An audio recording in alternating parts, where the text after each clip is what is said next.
Hello, this is Dr. Garrett Castleberry, Professor of Media Production and Communication at Mid-America Christian University. I'm here with a video discussion prompt for COMM4103, Special Topics in Media Studies. This is for our Mythic Media in America emphasis, and this prompt is for week 3 of our accelerated course cycle. We have been exploring Mythic Media in America in a wide sense, but also looking at it through the narrower lens of reading a graphic novel, which is like a longer comic book in essence, about primarily Batman in the form of Frank Miller's Dark Knight Returns. But we also have other books available to students, such as Marvel's Civil War or even Kingdom Come. And certainly we've been open to entertain proposals from students if they want to go in a rogue direction. So far, that hasn't been the case, but I'm optimistic for our future there.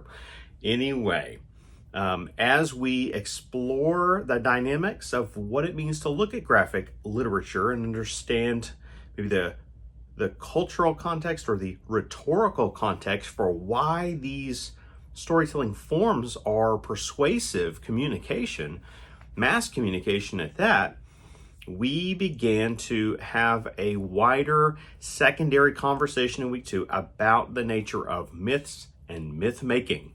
And we asked you all to go out and locate a specific definition for myth, mythos, or mythic. We said have at it, but bring back some definitions, and we're going to talk about those and explore some old mythic examples. Well, this week we want you to update it to modern situations, including, but maybe not limited to, Batman, The Dark Knight.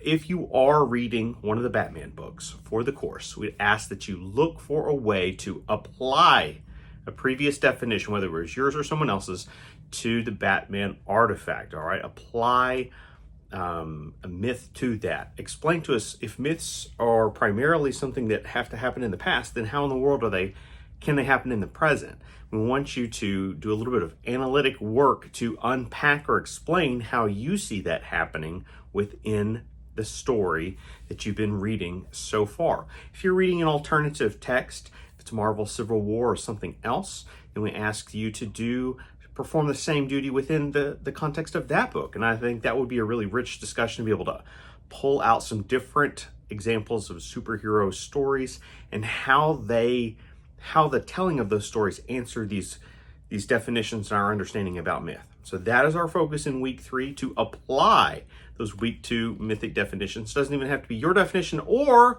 this can be the case sometimes if you forgot along the way to pick up one of those definitions of myth, and well, it'd be a great time to go find one now and then put it to work, right? And we're putting these terms to work to help us make sense of these superhero stories here in our Mythic Media in America focus in our Special Topics in Media Studies class.